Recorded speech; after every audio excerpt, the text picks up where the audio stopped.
શું આપીએ બાબાજી, બસ આપણે બોલવાની તક આપી એ મોટી વાત છે. પંચલાઈ સાંઈ તીર્થધામના પરમ પૂજનીય શ્રી શરણાનંદજી બાબાજી, તમામ પધારેલા ભક્તજનો, વડીલો, ભાઈઓ બહેનો, સૌને સાંઈરામ.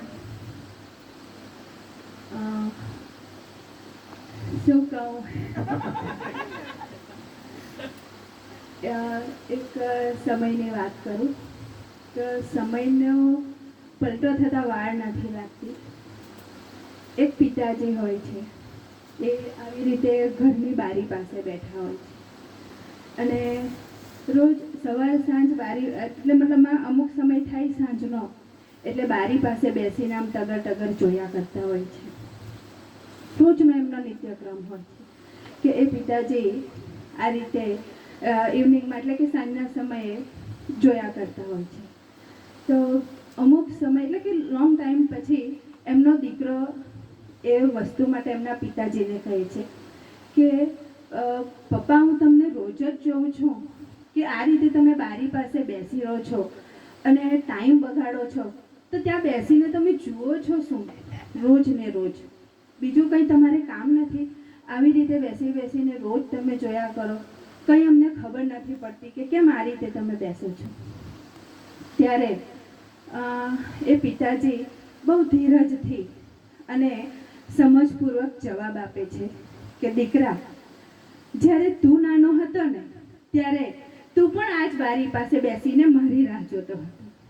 જે રીતે હું અત્યારે તારી રાહ જોઉં છું એ જ રીતે તું નાનો હતો ત્યારે હું જ્યારે નોકરીએથી આવું અને હું તને મળું એ માટે તું મારી રાહ જોતો હતો. આજે સમય બદલાયો છે કે આજે હું તારી રાહ જોઉં છું. બરાબર? એટલે કહેવાનો મતલબ એ છે કે સમય બદલાતા વાર નથી લાગતી. એટલે દરેકે સમય વર્તે સાવધાન કહેવાતું હોય છે કે સમય વર્તે સાવધાન. આપણને જે સમય મળ્યો છે એનો સદુપયોગ કરી લેવો જોઈએ. ભગવાન ક્યારે આપણો સમય બદલી દે એનો આપણને બિલકુલ ખ્યાલ નથી. એ તો આપણે સમજવાની જરૂર છે કે હવે મારો સમય બદલાયો છે અને એ જ આપણને નથી ખબર પડતી. અને એ સમજ મેળવવા માટે જ આપણે અહીંયા આ રીતે આવવાનું હોય છે. બરાબર? એવું નથી કે અહીંયા આજે આપણે બેઠેલા છે એટલે સામાન્ય ભાષામાં કહો તો આપણે પરવાતા. બરાબર? ઘણા એવું કે બધા પરવાતા એટલે બહી ગઈ એવું કહેતા હોય, પણ અહીંયા કોઈ પરવાતું નથી. બધું નિશ્ચિત થયેલું છે એટલે જ આપણે અહીંયા બેઠા છે. અને બીજું, ભક્તિને ન જોતા આપણે સામાન્ય સમજ પણ આપણે ક્યારે મેળવી શકીએ કે આવી રીતે સત્સંગમાં જઈએ, કંઈક સારું સાંભળીએ, સારું મેળવીએ, સાધુ સંતો ઋષિઓના મહાન માણસોના વચનોને આપણે સાંભળીએ, ત્યારે જ આપણને એમાંથી રસ્તો પણ મળતો હોય છે. હું તો અહીંયા બેઠી હતી તો સવારથી મારા અને સુનિલકુમાર વચ્ચે થોડું આમ તેમ થયા કરતું હતું. તેના બાબાજીએ ઘણા બધા જવાબ મને આપી દીધા. એટલે કહેવાય કે આપણે જવાબ મેળવવા માટે પણ કોઈની પાસે જવાની જરૂર નથી. આ રીતે આપણે સત્સંગમાં જઈએ તો આપોઆપ આપણા જવાબો પણ આપણને અહીંયા જ મળી જતા હોય છે. ત્રીજા વ્યક્તિ પાસે જવાની જરૂર પણ પડતી નથી. બંને ગુરુજી આજે નથી બોલવાના તો બીજો પ્રસંગ પણ કહી દઉં. એક જ્વેલરીને શું કહેવાય સાહેબ? ઝવેરી. હા, તો એક ઝવેરી પરિવાર હતો. તો એ ઝવેરી પરિવારમાં જે મુખ્ય માણસ હતો, જે ઝવેરી પરિવાર હતો એમાં મુખ્ય માણસ હતો. તો એ મુખ્ય માણસ જે હતો એમનું અવસાન થઈ જાય છે. એટલે કે જે ભાઈ હતા એમનું અવસાન થઈ જાય છે. હવે એમનું અવસાન થતાં ઘરની તમામ જવાબદારી ઘરની જે સ્ત્રી હતી, જે પત્ની હતી, એમના માથે આવી જાય છે. થોડો સમય જતાં ઘરમાં એમને ખાવાના પણ સાંસા પડવા લાગે છે. બહુ તકલીફમાં પરિવાર મુકાઈ જાય છે. ત્યારે જે ઘરની પત્ની હોય છે એ એના દીકરાને કહે છે કે દીકરા, આપણી પાસે અત્યારે કશું જ રહ્યું નથી. બરાબર? કે આપણી પાસે ખાવાના પણ સાંસા પડે છે. 2 ટંકના ભોજન માટે પણ આપણે ફાંફા મારીએ છીએ. તો મને છે ને તારા પપ્પાએ એક સેટ ગિફ્ટમાં આપેલો હીરાનો, એ જ એક સેટ આપણી પાસે રહ્યો છે. તો એ સેટ હવે જે ભાઈ અવસાન પામેલા એના ભાઈ પણ ઝવેરી જ હતા, પણ બંને ભાઈઓ જુદા રહેતા હતા. હવે એ બેન પોતાના દીકરાને એ સેટ એટલે કે એ હાર લઈને એના દીકરાને પોતાના કાકા પાસે મોકલે છે. હવે એ દીકરો એ હાર લઈને પોતાના કાકા પાસે જાય છે અને કાકાને કહે છે કે આ જે મારી પાસે હીરાનો હાર છે એ તમે તમારી પાસે રાખો અને અમુક પૈસા મને આપો કે જેથી અમારો પરિવાર અમુક સમયનું ગુજરાન તો ચલાવી લેશે.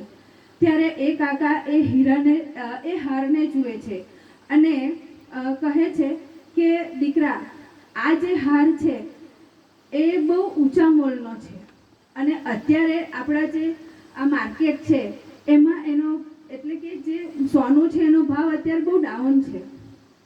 એટલે અત્યારે એને બસ આમને આમ તમારા ઘરમાં સાચવીને રાખો અને તમારે જે ગુજરાન ચલાવવું છે તો એના માટે તું કાલથી મારી દુકાન પર આવી જા. એટલે એ દીકરો બીજા દિવસથી પોતાના કાકાને ત્યાં મદદ કરવા માટે એટલે કે એક સેવા પણ કરે છે ને એમાંથી એને થોડા ઘણા પૈસા પણ મળે છે. તો આ રીતે દીકરો ત્યાં સોનાની જ્વેલર્સને ત્યાં જાય છે અને એ બહુ મોટો હીરા પારખનાર છોકરો બની જતો હોય છે. એટલે કે હીરા પારખવામાં એ બરાબર નિપુણ બની જાય છે. દૂર શહેરમાં પણ એ પોતાની નામના મેળવે છે હીરા પારખવામાં. હવે ધીરે ધીરે એ પોતાની દુકાન પણ ઊભી કરી શકે એટલું એ કમાણી કરતો હોય છે અને પોતાની નામના પ્રાપ્ત કરી લે છે. હવે એક દિવસ એ જે કાકા હતા એ પેલા છોકરાને એવું કહે છે કે બેટા, હવે તું પેલો તમારો જે હાર હતો એ તું લઈ આવ, કેમ કે અત્યારે હીરાનો ભાવ બહુ ઊંચા મોલનો થઈ ગયો છે. તો પેલો જે તમારો હાર છે તારા માતાનો એ તું દુકાન પર લાવી શકે. ત્યારે એ દીકરો પોતાના ઘરે પોતાની મા પાસે જઈને જ્યારે એ હાર માગે છે અને જોઈ છે ત્યાં જ એ દીકરાને ખબર પડી જાય છે કે આ હાર તો ખોટો છે, એટલે કે હીરાનો છે જ નહીં. એ છોકરો બરાબર પારખ તો થઈ જાય એટલે એ છોકરાને ખબર પડી જાય છે કે આ જે હાર છે એ તો હીરાનો છે જ નહીં, તો હું કઈ રીતે કાકાને ત્યાં લઈ જાઉં. છતાં પણ એ છોકરો એ હારને લઈને પોતાને ત્યાં પોતાના કાકાના પાસે જાય છે અને કાકાને બતાવે છે અને કહે છે કે કાકા, તમે જે કહ્યું હતું વર્ષો પહેલાં કે આ હાર તો બહુ ઊંચા મોલનો છે, પણ જ્યારે આજે મેં જોયું તો મને ખબર પડે કે આ જે હાર છે એ તો તદ્દન એનું કોઈ મૂલ્ય જ નથી. જે રીતે આપણે કહીએ કે સાચું અને જૂઠું, એટલે કે આપણું જે સોનું છે હવે આપણે ઘરેણા જે પહેર્યા એ સાચું અથવા જૂઠું એવું રીતે કહેતા હોઈએ, તો એવી રીતે હાર માટે પણ કહેવાય છે કે આ હાર તો જૂઠો છે, હીરાનો છે જ નહીં. ત્યારે એ કાકા એ દીકરાને બહુ સરસ જવાબ આપે છે કે બેટા, જો મેં તને તે જ દિવસે કહી દીધું હોત કે આ હાર જૂઠો છે, એ હીરાનો નથી, એનું કોઈ મૂલ્ય નથી, તો આજે તે જે પોઝિશન પ્રાપ્ત કરી છે, તું જે પોઝિશન પર છે કે તું કોઈ પણ હીરાને પારખી શકે છે અને તે જે નામના પ્રાપ્ત કરી છે એ તું ન પ્રાપ્ત કરી શકત જો હું તને પહેલાં જ કહી દેતે. પણ આજે આટલા સમય પછી મેં કહ્યું કે તારા ઘરમાંથી આ હાર લઈ આવ, ત્યારે જ તને સાચી ખબર પડી કે હા, કે આ હાર ખરેખર એનું કોઈ મૂલ્ય નથી. બરાબર? તો આ જે વાત કરી એના પરથી એ જ શીખ મળે છે કે આપણે જો આ રીતે ઘરમાં જ બેસી રહીએ તો ભક્તિ શું, આપણી શક્તિ શું, સમાજ શું, ભગવાન શું, આપણને બિલકુલ ખબર પડવાની નથી. પણ જ્યારે આવા મોટા ઝવેરી પાસે આપણે જઈશું ત્યારે જ આપણને આપણા જીવનનું મૂલ્ય ખબર પડશે અને ભગવાનને અને તેમજ ભગવાનને સાઈડમાં પણ આપણે સાચી સમજ પ્રાપ્ત કરીશું કે આપણે શું કામ અહીંયા આવ્યા છે, આપણે શું છે, પોતાની જાતને પોતાની શક્તિને આપણે સમજી શકીશું. બસ વધારે કાંઈ નથી કહેવું, મારે બોલવાની તક આપી એ બદલ સૌનો આભાર. Thank you. તો ખૂબ ખૂબ શુભકામના કબીર સાહેબને.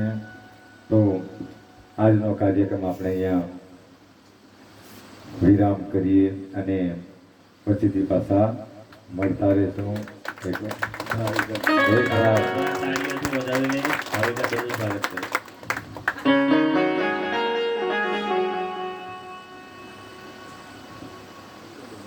અમારા હર્ષને વિનંતી કરીશ.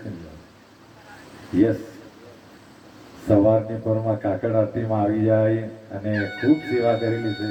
તો મારા છોકરાને પણ ખૂબ ખૂબ શુભકામના અને વિશેષમાં ભરતભાઈને પણ બાબાને પ્રાર્થના કરીશ કે અમારા જયંતિભાઈએ જ્યારે શરૂઆત કરેલી ઘરે તો ચા પાણીથી કરેલી અને પછીથી બહુ વિશાળ મેદનીની અંદર વિષ્ણુ સહસ્ત્રના પાઠ થયેલા.